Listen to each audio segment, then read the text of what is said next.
But good morning. Thank you. We'll go ahead and get started. Thank you, everyone, including our superintendent, Dr. White, our school board, elected officials for gathering with us today to honor the past while we look to the future, carrying the wisdom of those who came before us and laying the foundation for us to open our Community Empowerment Center here at Booker T. Washington. My name is Corey Alder. I'm Director of Community Engagement for Roanoke City Public Schools, and I have the honor of leading programming services and partnerships that will be provided to families here at the center. We're here to celebrate and honor the history of this site as the former Lucy Addison High School and Booker T. Washington Junior High School as we look forward to the future. Today is all about honoring all of you, our alumni, educators, neighbors, and friends, as we work together to empower our community with tools and resources so our city and our community continue to grow and thrive. We're excited to share more about this project with you, hear your stories, memories, and ideas, and also provide you with a commemorative brick, as I mentioned before, taken from this annex building. The annex building behind me here, and these bricks are on the table, and you're welcome to take one before you leave today. It is now my honor to introduce our superintendent, Dr. Verlita White, to share more about the importance of honoring our history and what's to come in the future. So, Dr. White. I'm short. Good morning. It's so good to see everybody here this morning, and it's another historic day that we're incredibly proud of, and the weather seemed to hold out for us, so I'm just really proud of that and grateful for that too. So thank you for joining us this morning to honor the past as we continue to build the future. It is an honor to stand here with you today at a place that holds such deep meaning for so many in our community. And I would like to thank all of you, and I want to say special thank you to our communications team as well as Corey Alder and our operations team. Let's give them a hand for always pulling together to make sure that we are honoring the past as we build the future. So a special thank you also to our school board members who are here. I know that we have Ms. Quintana here and Mrs. Trigg here. Thank you for being here. I also want to thank our mayor for being here and our council member, Mr. Bollison, here as well. Thank you for being here. And all of our special dignitaries who are here, as well as our community partners. We have neighbors who are here. We have City of Roanoke staff here as well, alumni, educators who are here. So if you are alumni of Roanoke City Public Schools, particularly at this site, raise your hand. Let's give them a hand. We are also honored to have with us today a graduate of the final class to graduate from this building when it was Lucy Addison High School, Miss Elta Mae Wilson. There you are. Miss Wilson is the mother of Paula Garnett, one of our executive assistants. Where's Paula? There she is. See, these buildings are more than buildings, right? They're more than buildings. It's history. They are a symbol of resilience and excellence and opportunity. They represent the determination of Black students and educators who, despite the challenges of their time, built a legacy of achievement that continues to inspire us today. This morning, we gather to honor that history. We also come together to ensure that this legacy remains strong for generations to come. As many of you know, we are preparing to open the Community Empowerment Center at Booker T. Washington, which, as I've noted, is the former Lucy Addison High School and Booker T. Washington Junior High. This center will provide education, resources, and support for families across Roanoke, ensuring that they have what they need to help their students succeed. Because we know that when we strengthen families, we naturally strengthen the children who are in those families. So when we support the whole family, we support the children whom we serve every day. So as part of this project, the small annex building behind me, this one right here, this is the small annex building, will be removed during spring break. during the week of March 24th due to structural issues and structural concerns with this building, just this part. So I know that for many, any change to the site may raise some concerns. So in Roanoke's history, unfortunately, we've seen instances where development came at the cost of Black neighborhoods, Black businesses, and Black institutions. And RCPS, we don't hide from our history. We are here today to remember our full history. And I want to be clear that the original building and the gymnasium will remain standing. It is being preserved, strengthened, and reimagined to serve our community for the next 100 years. Now, this is about preservation, and it's also about investment. And that's why this today's event is so impactful and so meaningful. As we remove the first bricks of this annex, we do so not to erase history, but to honor it. And it is important to us that we do so with our community's support. So the original high school was built in 1928 during segregation, and the annex building was built in 1937 as an industrial arts building, which students actually helped to construct as a hands-on learning experience. So in this building, students took trades classes, or what we now call career technical education, or CTE. You may have heard me say before that it is our goal for our students to graduate with a diploma and a resume of skills and experiences that will last them a lifetime. And it's clear that this was something that our community felt was just as important a century ago, right? To involve our students, and hopefully we're carrying on that legacy to keep our students involved. We recognize that every space within these walls holds memories, and we invite you to share those stories today to ensure that history stays with us. We also have our commemorative bricks, as Mr. Alder talked about before, taken from the annex building as a way for you to keep these memories with you forever. And so we do ask that we take one brick per family. We know that they might be a little popular. And so one brick per family, please. But I think we should have more than enough. And we'll keep some of the extras for those who aren't able to join us today. We'll make sure that they have an opportunity to take a brick as well. And so I just want to thank our team for getting them together. So as you can imagine, those bricks were a little dusty.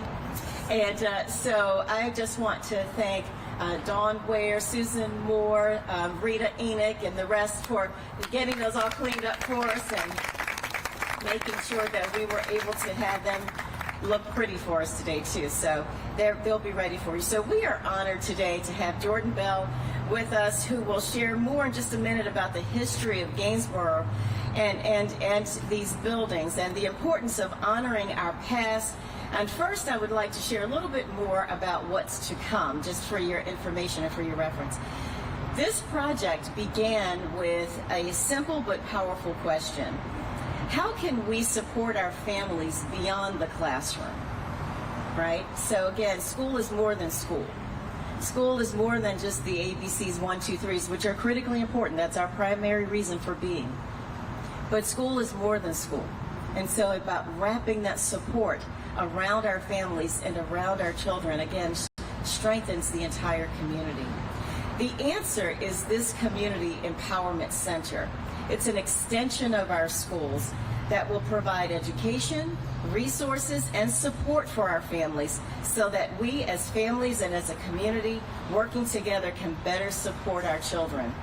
So the Community Empowerment Center is a generational investment made possible by leveraging $3 million in local funding thanks to one-time pandemic relief funding that we received several years ago.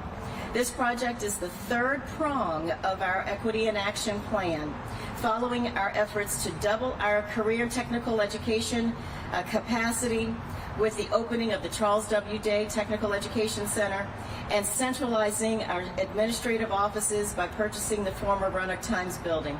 By moving our central office staff from this building and from the former Ruffner Middle School, we have been able to open Day Tech and soon the Community Empowerment Center. Each of these decisions was made with long-term impact in mind. And so ensuring that we can create a lasting and generational impact for our students, families, and community. So I want to thank our school board, I want to thank our city council for their support of this vision, as well as our amazing and award-winning fiscal services team for ensuring that we are good stewards of taxpayer dollars. In just a few months, we will cut the ribbon on this center, beginning with a welcome center to assist families with school enrollment and support services. The center will also provide mental and physical health services, adult education, and financial literacy resources, ensuring families have the tools that they need to continue to succeed. We are not doing this alone, however. This center is for the community and by the community. And it is your center. So I am so grateful for the input that we have received from our students, from our families, our staff, our retired educators, our neighbors and friends for those small group meetings that we put you through to get your input to make sure that this site is actually a welcome site, that this site is where help actually feels like help, and that we can be a resource for our families. And we could not have done it without your input and without your vision as well to help us shape what this would mean for the community. So the Community Empowerment Center, again, will serve as that type of hub, connecting families with services that they need to thrive, and we cannot do that without our community coming together. Our mission is simple yet profound. When families succeed, students succeed. So we aim to ensure that everyone who walks through our doors feels safe, supported, and empowered. Today, as we reflect on the past, we also look towards the future. This is more than a renovation. It is a promise to our children, our families, and our city that the history of Lucy Addison High School and Booker T. Washington will not be forgotten, but will serve as the foundation for something equally as great. This is what I call legacy work, as you know, right? This is our legacy work, work that will endure for generations. We are not just preserving a building, we are preserving and expanding a legacy, ensuring it continues to uplift this community for generations to come. We look forward to welcoming you to the Community Empowerment Center this summer. And so come on back when we're ready to celebrate and open the doors officially, a place where our past and our future stand side by side, stronger than ever. And so let's give it to the team for making this vision come to a reality. I would now like to ask Mr. Bell to come forward to share some history with us so that we can continue to honor our past as we build the future. Mr. Bell.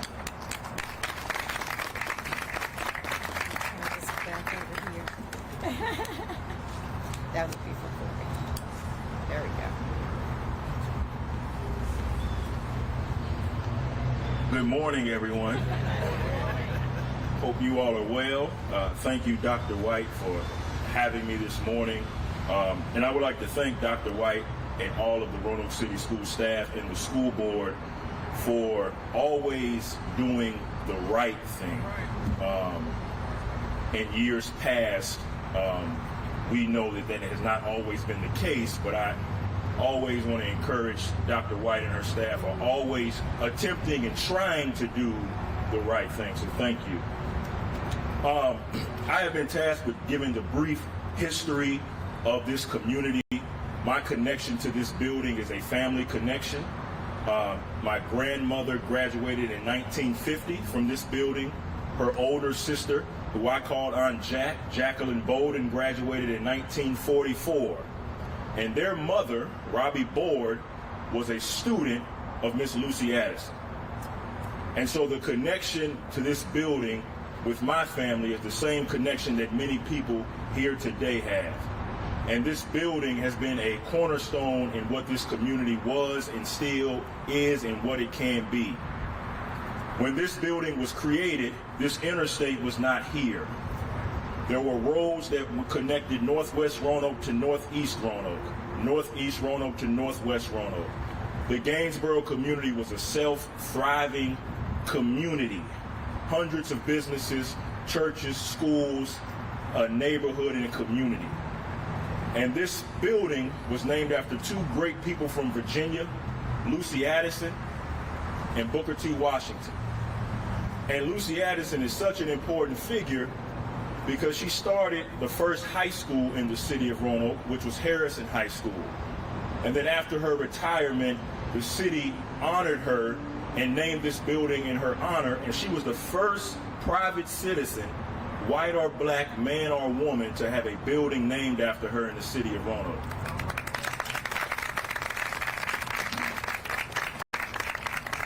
And then the name was turned into Booker T. Washington. And everybody knows the story of Booker T. Washington. He actually visited Roanoke a few times, but the great life and story of Booker T. Washington. I asked Miss Elta Mae Smith, could I bring her yearbook up here? And she told me no, because she's going to bring it up here. But the stories that our elders have of this building and of this community are such an important piece to who we are today and what we will become. If you can imagine this interstate not here, people walking through the neighborhood, people benefiting from the schools and the businesses and the churches in their neighborhood, you taking care of your neighbor right next door. That is what this community was. Those are the type of people that came to this school. Those are the type of people that were produced from this school. So again, thank you, Dr. White, and thank you to the Roanoke City School staff and the school board for continuing that legacy, because no one is more important than the community. We are all a community. We are all striving and working together to make sure that we are a thriving community, and that is what Gainesboro was. That is what Gainesboro can be, and that is what we want Gainesboro and Roanoke to become. So thank you again, Dr. White, and thank you again, and I will be taking one of those bricks. I'm not a graduate of Lucy Addison or Booker T, but my family was, and Miss Doris Ennis, everybody loves Miss Ennis. Miss Ennis was actually, her son and my mother were best friends, so I have a large family connection here. So. But thank you again, and thank you, Dr. White, for always doing the right thing. Thank you. Jordan, thank you.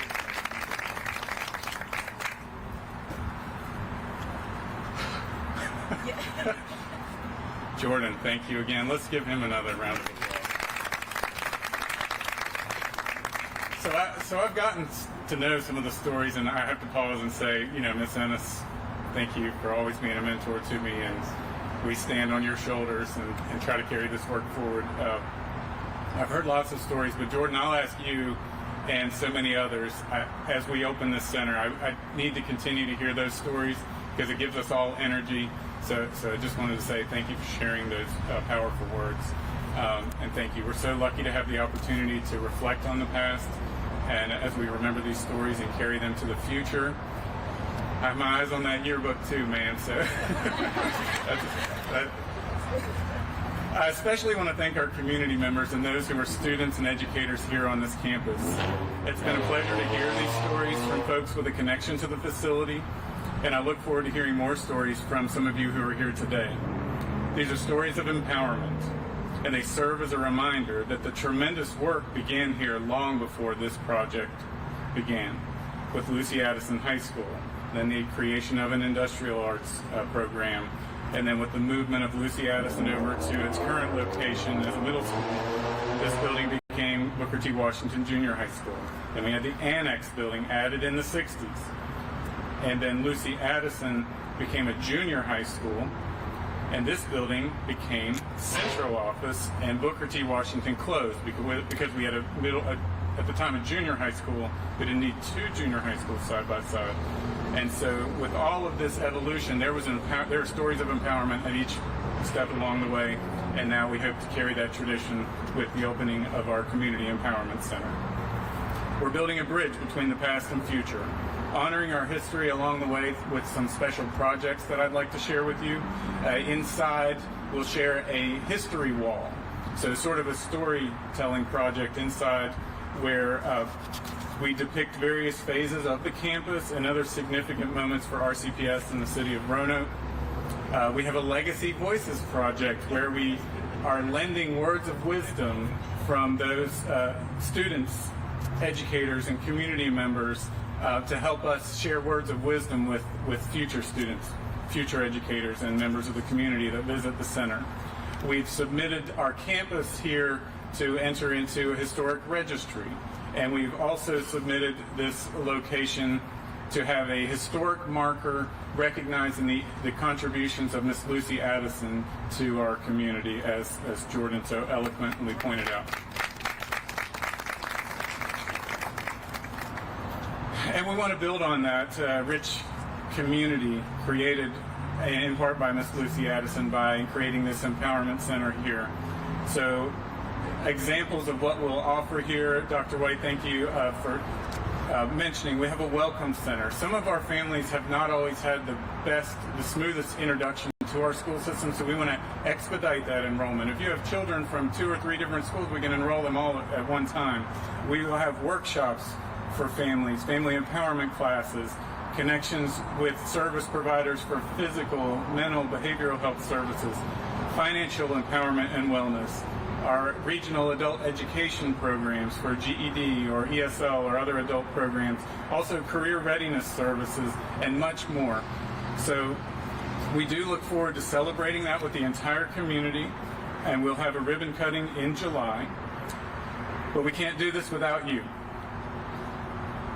I'd like to open the floor to anyone who would like to speak or share stories about their time here or ideas.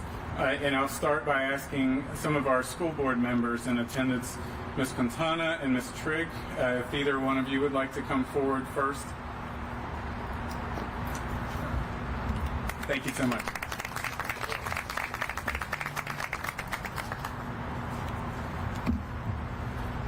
Good morning still. Sorry, I'm looking through my notes. Okay, good morning again, everybody. Thank you for being here. It is wonderful to be here with you today as we commemorate education and progress in Roanoke City Public Schools. The Booker T. Washington Building and Lucy Addison High School were a foundation upon which students built their futures. These schools were places of learning, leadership, and opportunity, shaping young minds who went on to impact our city and beyond. The bricks we remove today are symbols of the stories, struggles, and triumphs. As we prepare to open the Community Empowerment Center, we are ensuring that the values of education, support, and community engagement continue to thrive. This center will serve as a resource hub for Roanoke City public school families, providing them with opportunities to grow, learn, and succeed. The Community Empowerment Center will open doors to new possibilities and support brighter futures for our students and families. With every brick removed, we recognize the strength of our past and the promise of the future we are building together.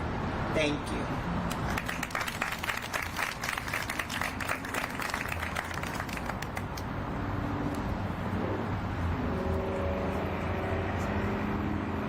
Good almost afternoon. We have 1 more minute.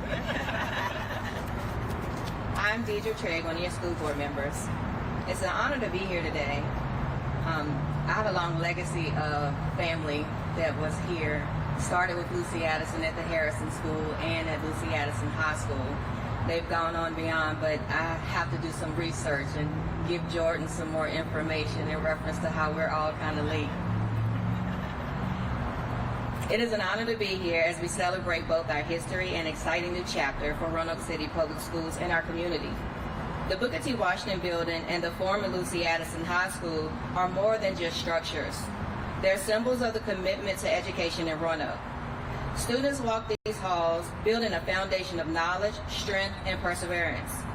As we remove these bricks, we are not just looking back, we are laying the foundation for the Community Empowerment Center, a space dedicated to providing education, resources, and support for our Roanoke City Public Schools families. This center will serve as a bridge connecting the wisdom of the past with the opportunities of the future. It will empower families, support students, and strengthen our community for generations to come. Today, we celebrate the legacy of those who came before us while embracing the promises of what's to come. Together, we honor the past, we build the future, one brick, one family, one opportunity at a time, because we are Roanoke City. We are one. Thank you.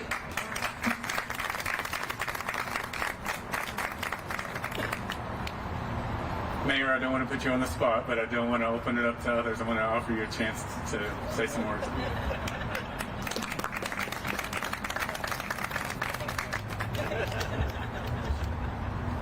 Well, what an exciting day, and what a celebration of our history and our future.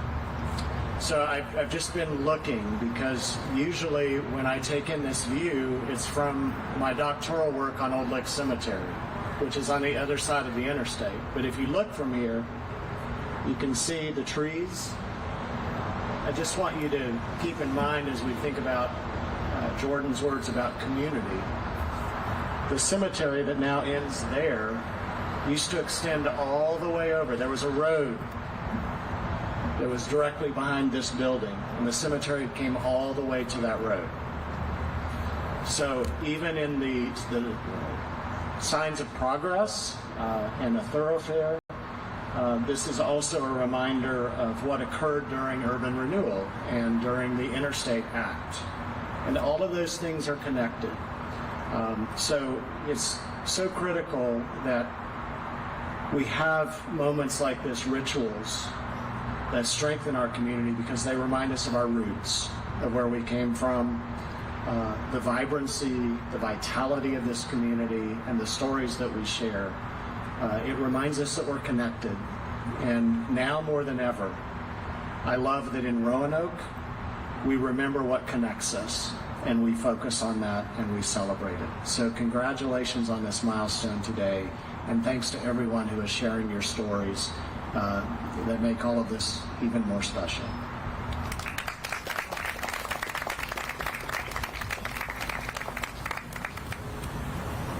All right, so we open it up now to others. Councilman Delosen, if you want, I don't want to put you on the spot. But.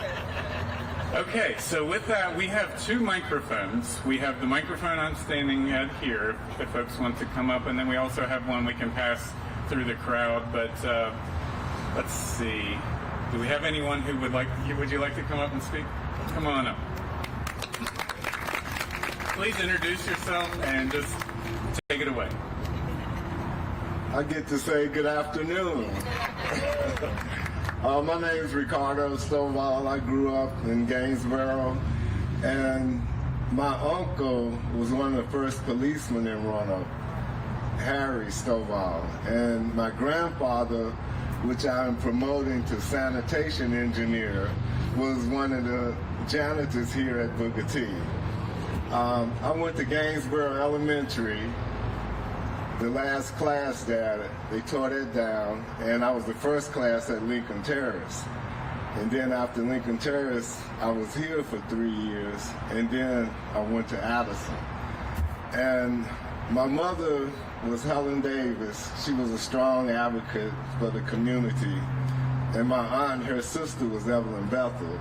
So we have strong, roots in the community, and it was always a community, and I wouldn't have chose to grow up nowhere else but here. And I'm presently the president of Gainesboro Preservation Historic District, carrying on the legacy. Thank you. Have a wonderful day.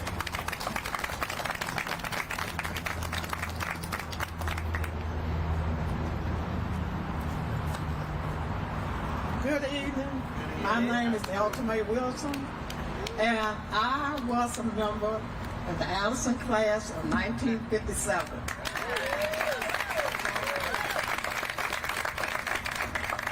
during that time, we didn't have buses. We had to walk to school. And I lived in Northwest Roanoke, so we walked. In this book, you will see my picture, and I participated in the activities. I was in the band, did cooking, home economics, and I am a cook today. I cook at church. I'm cooking at church this week for Lynn.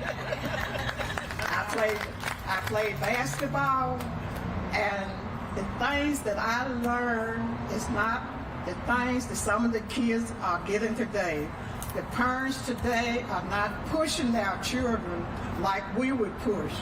We had to walk to school. We had to be here on time. And we, at my household, we had to make sure our grades did not drop no lower than a C. If our grades dropped lower than a C, we were punished.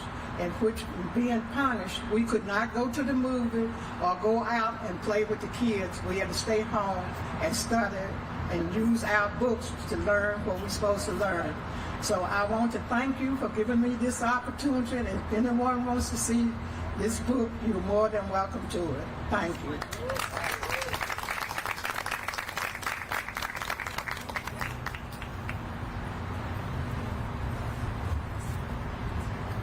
Good afternoon, everyone. My name is Michael Bowens, and I grew up in this area. Matter of fact, I grew up on Burrow Street, right up the hill. And I attended Gainesboro also, and I was there, and then I went to Lincoln Terrace, then to Booker T.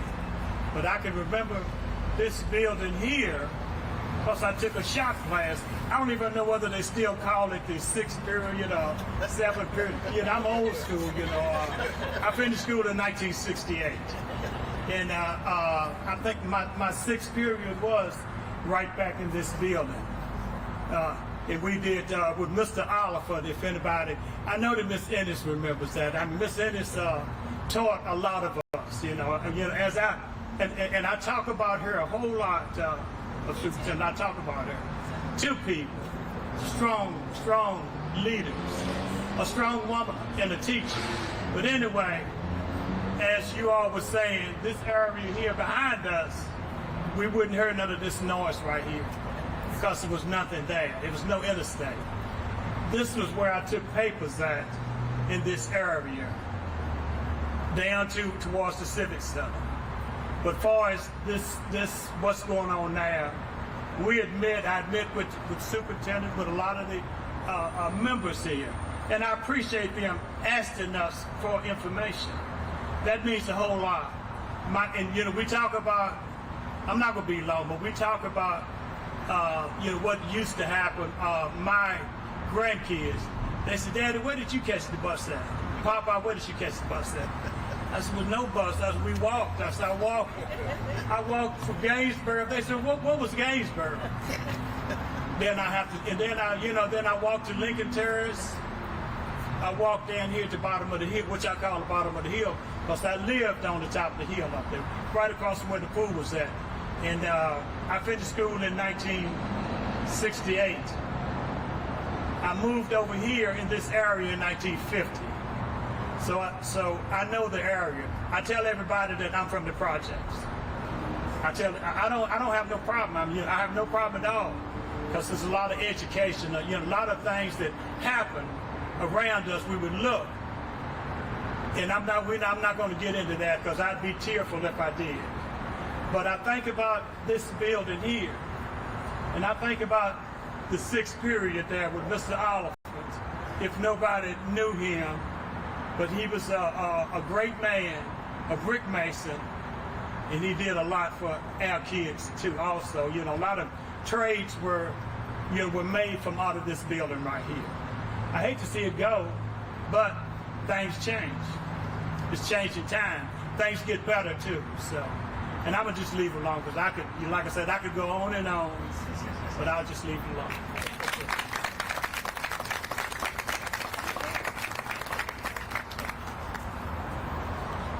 Good afternoon, everybody. Good afternoon. I'm Darnell Wood, and I'm glad Mike kind of cut it short because he had to keep going on and on. My family My brother still owns the house right across the street from this school administration building. I grew up in Hurt Park, went to Hurt Park Elementary. We moved over to Lincoln Terrace, lived in Lincoln Terrace housing projects for quite a long time. Went to Lincoln Terrace Elementary. Had famous teachers there, great teachers, Mr. Dow. All the Dow brothers taught me at one time. Mr. Dow, of course, Doug Dow just passed. Then I lived, before we bought this home, we lived right in the middle of Burl Street. We talk about education. It was 4 brothers, all of us a year apart, except me and my younger brother. We're 10 months apart. We stayed the same age for 2 months. My mother's passed, but you could ask her about that and I'll leave it alone. But as I was getting ready to transition, my brother Dyke and I were getting ready to transition here, Booker T closed at that point. We were sent to Breckenridge. 3 of us went to Breckenridge. Then we eventually were bused to Patrick Henry. I'm a proud graduate of a Roanoke City school, and that was Patrick Henry. All myself and my other 6 siblings graduated from Patrick Henry High School. And I'm proud to call myself a graduate of the Roanoke City Public Schools. Taught me a lot of things, you know, and one of the first things I learned when I was at Lincoln Terrace, we had mostly African American teachers. In Breckenridge, when I first got my first white teacher, was at Breckenridge. But then when we transitioned from Breckenridge to Patrick Henry, one of those people I saw daily was Ms. Ennis. Ms. Ennis knew everyone by name. And back then, we had teachers. They were going to make sure you got it. You weren't going to be left back or anything like that. They want to make sure you got it, no matter where you came from. Whether you were from Lincoln Terrace, Upper Northwest, they were going to make sure you got your education. And to this day, I still have the love for Ms. Ennis because I know what she put in us. This little old boy from Lincoln Terrace housing projects was able to go to college, able to graduate. Went to Virginia State University, the first graduate from the university in my family. But it's because of those persons like Ms. Ennis, Mr. Hopkins, the Dowds, Ms. Eunice Poindexter. If you don't hear the E in using, Darnell, you're going to stay after class today. She was that way. But Dr. White, Mayor Cobb, city officials, school board members, thank you all so much. Because this is important. This is important to this community. You know, we go to these Northwest, we go to, you know, there's amazing things happening in Roanoke. We have Northwest meetings, we have neighborhood meetings. But one thing, when I go to these meetings, it's mainly the same people to go to the meetings. We have to get out in our community, get other people to come out and celebrate things like this. Don't put it on Facebook or social page or what the complaints are. Get out and be part of it. But thank you all so much. Corey, thank you for inviting us. When we sat around the table today, me, Mike, yourself, Superintendent White, to sit there and feel the emotions and what you're doing is great. And continue that effort. And if I, Mike, or Hill Street Baptist Church, anyone, we can do anything, please let us know. But thank you all so much. Thank you.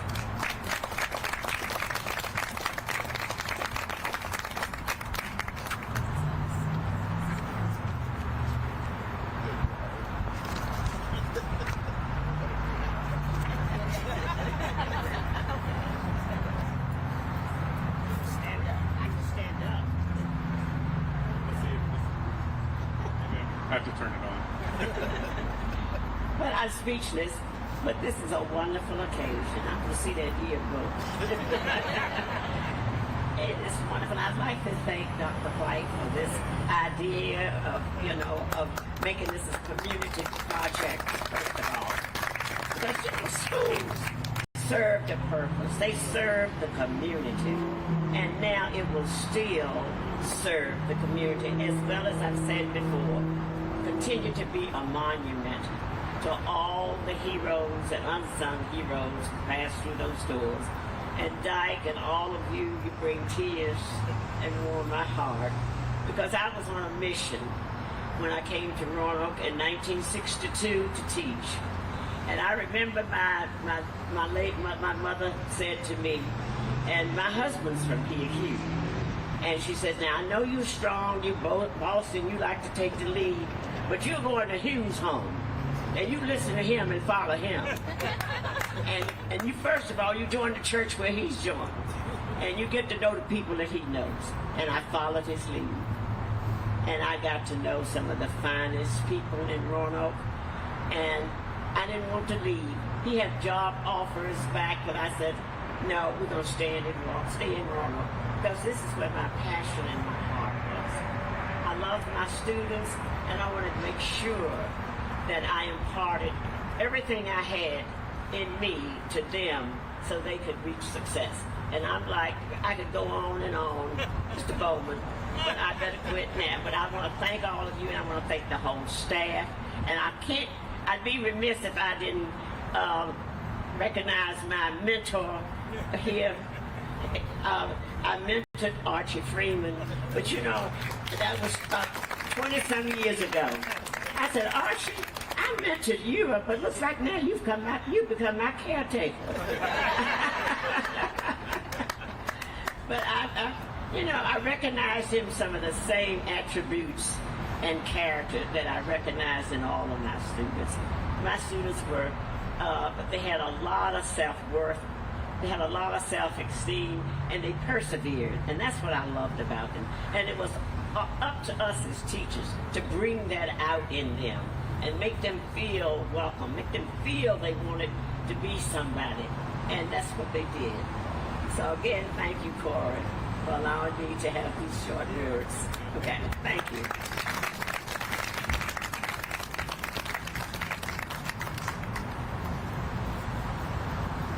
But we still have a few minutes here if anybody else wants to come up. But while we're kind of considering if you want to follow in those footsteps, I want to recognize we have members of, one of our community partners, folks from New Horizons Clinic are here. Thank you guys for being here, Jonathan and Keith. And also our Superintendent's Community Engagement Committee that talks through all of the behind-the-scenes processes to bring this project to life. So if you're on that Community Engagement Committee, wave so we can recognize you.